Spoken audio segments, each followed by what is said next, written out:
Good afternoon, everybody, and welcome into the Roll Jays podcast brought to you by Pixel Fire Marketing. Jimmie Allen, Casey Matthews. Absent today again is Alex Drake, but Stephen Ashworth, the star point guard for Creighton University, joins us here on the podcast today following Creighton's win last night over Fairleigh Dickinson 96-70. Stephen, you talked about this with John Bishop after the game, but one assist shy of that all-elusive double-double that has been missing throughout your college career. What was your thought when you got the 9 assists last night? Did you have any idea that you were only one away? At the point of 9, I actually did realize that I had 9. Jackson set a great ghost screen, slipped out of it for 3, and can basically start counting the chickens before they hatch when he's got the ball. And so I knew that I hit 9 there, and then we were coming back in transition, and I saw Jason posting up, and I was like, well, I like my chances here too. And unfortunately, that ended in a turnover. And then come down the other way, and somebody fouled, and that gave the dead ball, and Coach Mack pulled the trigger, and that was it on trying to get the double-double, So it was eluding me last night, but hopefully I'll still have opportunities to be, facilitating, and guys will be hitting shots that I'll get that eventually. Yeah, you will. Do you I never really thought about this before, but as a point guard, like, are you thinking not about necessarily your stats, but like your passes, like how much of that are you thinking like I'm trying to lead them to a bucket, almost like a quarterback is with his receivers? Like, is that going into your mind, or are you just running the offense?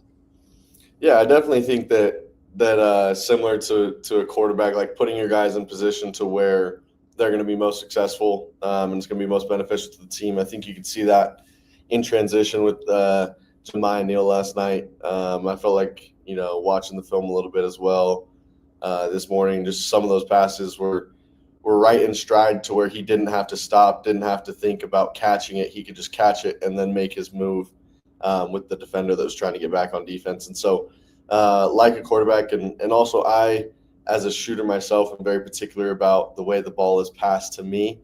And so I think that I've tried to also adopt that into, my point guard role, making sure that I hit guys in the shooting pocket with the laces, so they don't have to adjust the ball or anything like that. Is that the way you like it, right in the shooting pocket? Yeah, that's the way I like it, with the laces already there. So when I catch it, I can just go right up with it. Don't have to shift the ball in my hands at all before shooting.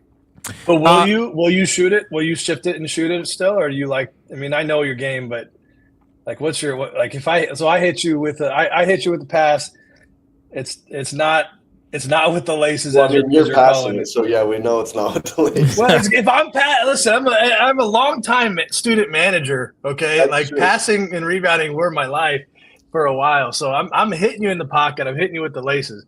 But let's just say Calk's the passer. We all know Ryan Kalkbrenner's not hitting you with the laces. So what are you doing? Are you saying something to him? Like, what are you doing? No, I mean, it's different. You got to be shot ready no matter what. I do think it's interesting, for maybe a casual basketball fan, like, one of my pet peeves is that we use a different basketball everywhere we go. And it's like the stupidest thing that we use a different ball while playing the same sport. I think soccer has the same problem in the NCAA, but in baseball you don't, right? Like, imagine a pitcher if he had to pitch with a different baseball everywhere he went. And so, like, the laces and the grooves are different on different basketballs. And so, over the summers, working out with the NBA ball, just trying to get used to that, obviously with aspirations to play professionally after this, like, that's a ball that you don't need the laces as much because the laces are thinner. But like a Nike, the laces are thicker, and so you actually really feel it.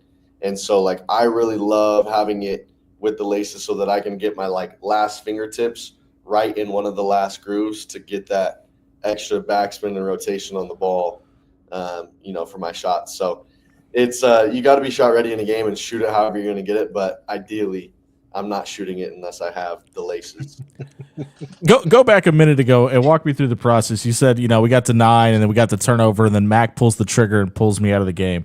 How open to a conversation is Greg McDermott about, hey, Coach, I might want to stay in for a few more here? Does that ever come up at all, or is that maybe not the best idea? I mean, I think for personal stats, probably not the best idea. Sure. Okay. If maybe the team just needed a little bit more of a rhythm before, we called it, and just wanted to make sure that the guys coming in were in a position to where they could finish out the game. Maybe there's a conversation there, but Coach Mack, as all of us on the team, it's, Ryan had 49 the other night, and you could have thought that he had, 17. Sure. Personal goals definitely come secondary to this team's overarching goals, which is a great thing to be a part of. Yeah, I will say I think he's big on putting you in position to succeed and making sure that your long-term goals, like your long-term personal goals, can be achieved. But I would agree, like game to game, his first thought is we got to win the game. And then I also think like you guys played a lot of minutes the other night. Like you got a couple more here that we should be heavily favored in, but then then it gets super real. So we don't want to. Yeah. We don't need you on the court that much longer, anyways. But what did you see last night, man? You said you watched the tape back. What did you see from the game? And obviously, from my perspective, watching it, like nice to see you guys get some separation, get some of the other guys some minutes. But I thought you guys did well. I mean, obviously your assists were good. I mean, I think you obviously demonstrated you really see the court well. I think the offense has really slowed down for you to where you really know where guys are going to be and how to get them and how to help them get to the spots that they need to be in. Really encouraging from that perspective. But what were your takeaways after watching it? Yeah, I think similar to what your thoughts may have been, firsthand watching it and then just from different perspectives. But I think that it is nice to see, us extend the lead and keep it. Obviously, night one, we got to those points where we were, 12 or 14 and couldn't seem to hold that lead. And so part of that is just, I think, a mentality from the team of, keeping the grit, keeping the discipline, play by play, recognize that every possession matters. And I think we did a better job last night of recognizing that, both offensively and defensively. And then the second half, a few uncharacteristic turnovers that I think if we clean up, makes that margin even better for us. And I think that as this team, learns and grows, it's always going to be about finding those small margins to where can we improve just a little bit more because there's going to be plenty of games coming down the stretch and, the remainder of our non-conference and then into conference play that, any given night, it's one play here or there that can really turn the entire game. And so I was happy with the mentality overall. Coach Mack really challenged us to just have more toughness and a better accountability to every play. And I think that we showcased that last night in a better way, which I was happy about. Yeah, my biggest takeaway last night was how much more crisp the defense looked compared to the game prior against Rio Grande Valley. In your opinion, why do you think the defense was so much more dialed in last night than in the first game? Well, I mean, it starts with not letting shooters just, in what we call tee it up. I think against Rio Grande Valley, they're a heavy three-point shooting team. They're a dynamic team and had some athletes that can, penetrate into the paint and then, kick it out to their shooters. And so with that, we worked quite a bit on closeouts the past few days, making sure that we had a hand high to discourage the shot because, even if it's the same thing for any shooter, it goes both ways. If somebody closes out to me and is close to me, but doesn't put a hand up and I can see the basket clearly, they're really not affecting my shot. And so too much of that in night one where we just weren't affecting shooters' rhythm and their shot. And so I think night two, we did a better job of that, of being there on the catch, affecting the shot, and then that forced them to go to a second option, whether they had to swing it, put it on the ground, and that allows our help defense to be in the proper gaps without just catching and shooting the entire night.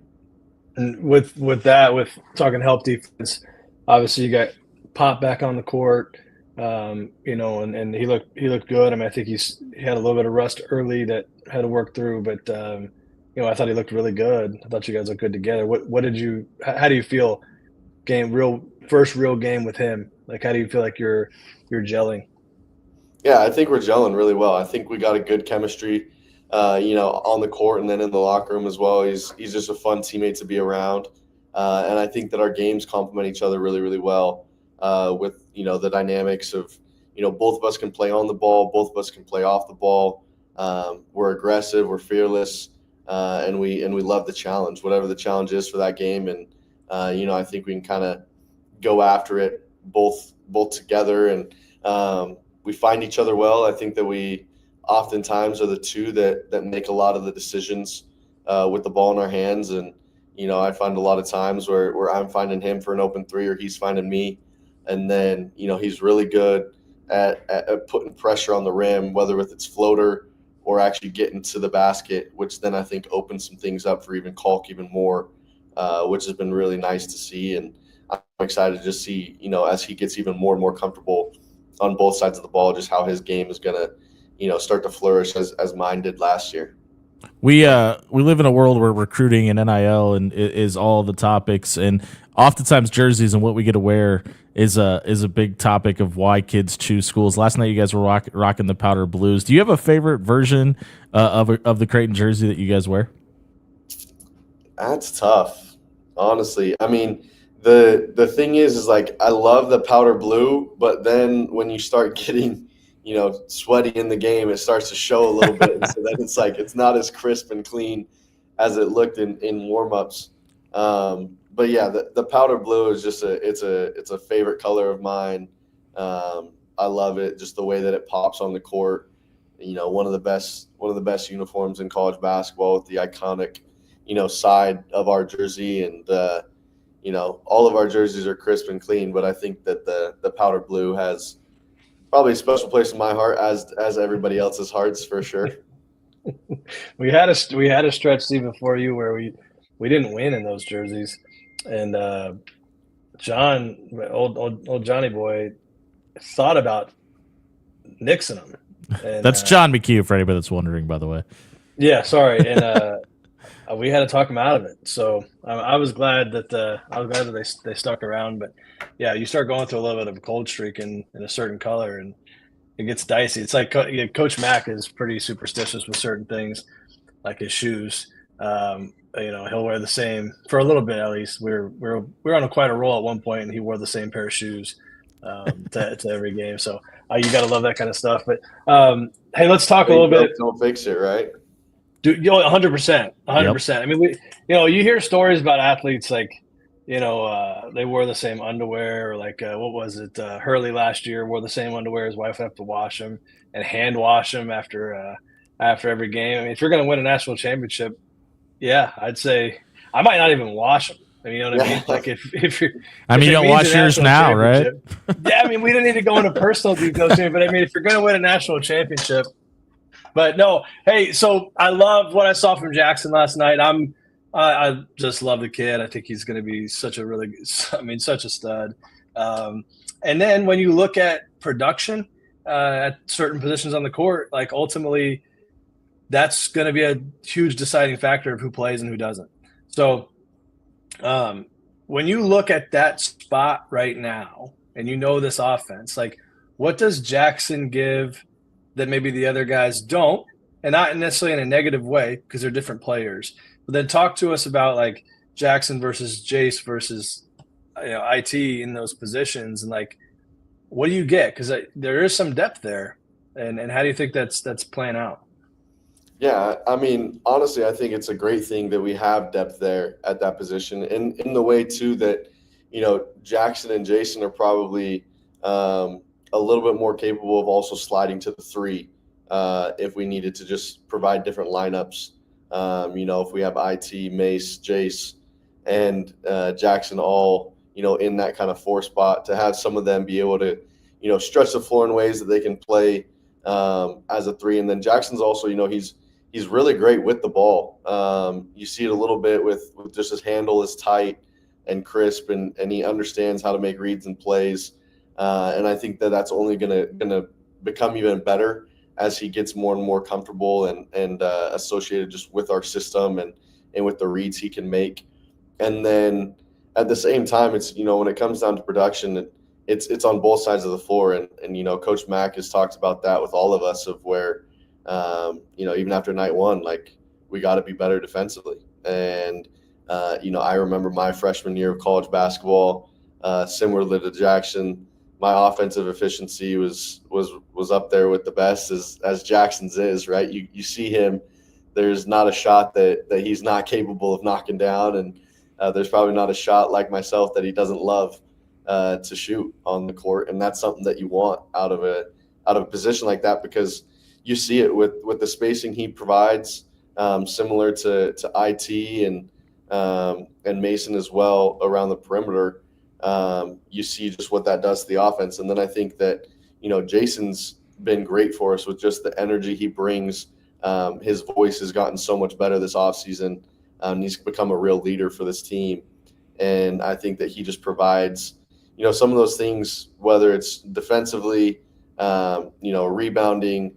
You've seen it from the Oregon game last year, just the energy that he can bring. So all those guys have something to offer to the team, and I think that night by night, it'll kind of just be evaluating of who's giving the most for what the team needs that specific night. Just a reminder, you can donate to Creighton's NIL collective, The Birdcage, by scanning the QR code in your top right corner. It'll go to athletes like Steven and other Creighton athletes. It'll benefit them as well as this podcast. Don't forget to donate to The Birdcage today. Steven Ashworth, the point guard for Creighton University, joining us here on the Roll Jays podcast, brought to you by Pixel Fire Marketing and Pyramid Contractors. Steven, the one thing I think we noticed standing out from the game last night from an offensive standpoint is how open guys like Jimmie and Neal were able to leak into the backcourt and catch wide open passes and get to the rim. Was that something you guys saw on film, or is that something just kind of like that developed throughout the game? Yeah, I think a little bit of it was definitely watching the film. We had their game of when they played Miami, and we recognized that if they were able to get stops and rebound, there's a chance for them to run. And so we recognize that, and Jimmie is, super dynamic, out in space, hard to guard. And so, when I get the ball and look up the floor, I'm really trying to push it to him to give him an advantage against his defender or other defenders that are getting back on defense. And so I think we saw it early, and then as the game progressed, you could see that he got even more and more confident in the fact that if he ran, not only was he going to get the ball, but that he was going to put, us in a really good position to score. And score quickly. And, as all the fans know, the Jays love to score fast. Yeah, absolutely. So what about, listen, we're honest, like this game, glad we put them away. I'm glad we dominated, which is something I wanted to see. Some good individual numbers, some good performances. I don't think there's a ton we can really take from the game. Moving forward to Wednesday, I'm sure you've watched some tape. Like, what are you seeing there? And then just on a personal note, if all goes well, Coach Mack should be breaking the record and being the winningest all-time coach at Creighton. Such a cool deal. How does that make you feel to know, like, unless something absolutely catastrophic happens, you're going to be on the team that allows him to break that record? So how does that feel, just knowing him and what he means to you in this city? Me personally, I'm so excited for him. So talk to us a little bit about that too. Yeah, it's it's something that's really special to be a part of. A little part, because obviously there's 367 wins of this all, and I guess I've been playing for him for 30 of them, maybe close to 30 of them, and so there's obviously so many players and staff and fans that have been a part of this journey, and to be a part of the group that eclipses that number. I'm pretty confident that this year we will eclipse it. I'll make a promise to the fans we will eclipse it. Not saying when. And there's the jinx. Right. But we will eclipse it for Coach Mack, and hopefully it's Wednesday night. Houston Christian's got a good squad. They went and played Texas. Was one of their bigger games earlier on. They have a dynamic guard. I think he scored 20 in that game, and it's gonna come down to, can we guard our guy, keep him out of the paint, and then limit shooters like it is in a lot of games. But it's a true honor and a privilege to play for Coach Mack, just the type of person he is on and off the court. It's not always fun, playing for certain coaches, and playing for Coach Mack is fun. And I think a lot of the guys that get the opportunity to really play for him and build a relationship with him appreciate all he does for us. I have to ask you. Go ahead, is there one? Sorry, Jimmy, keep cutting you off today. But it's interesting to hear you talk like that, and it's awesome. Like, is there one thing about Coach that you would pinpoint, like, yeah, there's a reason why he's won so many games and he's about to become the winningest coach here? Like, I know it's hard to just give you one thing, but if there was like the top reason, what is it? That's literally the question I was going to ask, by the way. Oh, there we go. Yeah. We're just mind meld. Perfect. On par. Man, that is tough just thinking about it, of like if I had to pick one thing, because he does a lot of things so well. I mean, it's something we say every day. You know, it's how we break our huddles. It's family, and I think that, you know, Coach Mack has done a really good job of building relationships, and I think that, you know, that's a great measure to a successful life, is the quality of your relationships. And then, you know, I can say that that's probably a similar thing in any profession you choose, of, you know, what's the measure of your relationships. And so Coach Mack does a great job of, you know, putting that trust into his players, recruiting the right guys. The locker room is always a fun place to be. And, you know, that goes a long way to, you know, the wins throughout the season, because there's going to be losses. And if the locker room's not a fun place to be, those losses can stack up, and they can stack up quickly. And so, you know, I think he does a really good job of just building those relationships. And, you know, I'd point that to a huge indicator of his success. But also, you can't, you know, really understand it unless you're around him, you know, as much as we are. But his level of preparation is really second to none. You know, we went back to New York for Big East Media Day. It was me and Ryan, and you know, we got to be around him. And obviously, you have all the media obligations, but then you get some time to hang out with him, and you're on the plane back and forth with him. And, you know, he was looking over practice plans from 2017, you know, and like seeing what drills did that team do. And, you know, he just sees so many similarities to, you know, it's like, okay, against this team or this coverage, we ran this. Let's see if this group of guys we have today can do it. And, you know, his organization of all those things and preparation is remarkable. And it's something that, you know, when I'm done, you know, playing, hopefully I'll be able to apply that to whatever I do next as well. Speaking of what's next, you guys obviously have a couple of games. You mentioned Houston Christian, and then obviously you guys get UMKC as well before the rivalry game with Nebraska. When you're in your senior season, you've played as much college basketball as you have, and the goals for this team are as big as they are at the end of the season. Is it difficult at the beginning of the season when you guys have these games where they are bye games and you guys are favored by so many points and expectations are so high, to not put the horse before the cart and start looking down the schedule? Or is it just so structured and scheduled inside the Creighton program that's not something that's even a luxury? I just want to point one thing out. The horse should always be before the cart, Jimmy. That's how it works. But okay, yeah, well, sometimes you maybe put the cart before the horse. Excuse me. Thank you, Casey. That's why I keep him around. He keeps me in line. Yeah. You know, like, personally, and I think that the team is on a similar, you know, mindset as myself. You know, Isaac Trout just last night was texting in one of the groups like, hey, can I get your guys' tickets for Saturday? And I was like, who do we play Saturday? And, you know, like, it's really just about the fact that I know we've got Houston Christian next. You know, every opponent you play deserves the utmost respect of you, because in college sports, everybody wants to win. And, you know, winning is hard. And I think that people kind of lose out on the fact that it's like, oh, they're supposed to win. But you forget that the other team wants to win, sometimes even more badly than you want to win. And that's a thing that you got to be really, really careful about, of making sure that you just want it more. And I think that this team is poised to stay in the moment, to stay present. And I think there is times where you can start looking down the road. You know, you got exciting things coming ahead. You got a fun tournament in Las Vegas that we're going to go to. And, you know, conference play is conference play, right? It's some of the best times of the year. And but at the same time, all of the goals that we want to accomplish can't be met if we don't get better every single day. And so I think that this group has a really good mindset of that, of just, you know, improving every single day. Is there anything personally you're going into this next game saying I'm going to be better in this area?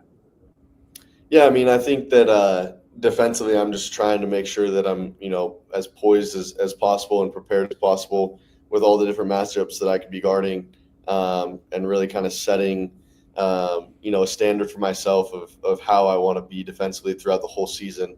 And then, I was close to the double-double, but I also had 4 turnovers. And so there's some things there that, need to be cleaned up because I think that you look at the numbers and every chance, we get to shoot the basketball, we're averaging, almost 1.2 points per possession. So you look at those 4 turnovers and that's almost 5 points, that could have been added to our score if I don't have those. And so obviously, when you're up by a big margin, it doesn't show as much, but, in the closer games down the stretch, it's going to be a glaring problem if that ever, happened again. So things like that, just trying to be tight on, and then just, holding your standards to where they are, regardless of score or outcome, things like that. This has been the Roll Jays podcast, brought to you by Pixel Fire Marketing inside the Pyramid Contractor Studio. Steven, thank you so much for joining us again today. We'll be back on Thursday, putting the horse before the cart and telling Stephen Ashworth who Creighton plays on Saturday following the Houston Christian game. We'll see everybody on Thursday. Thanks for joining us. Thanks, guys. See you, Steve.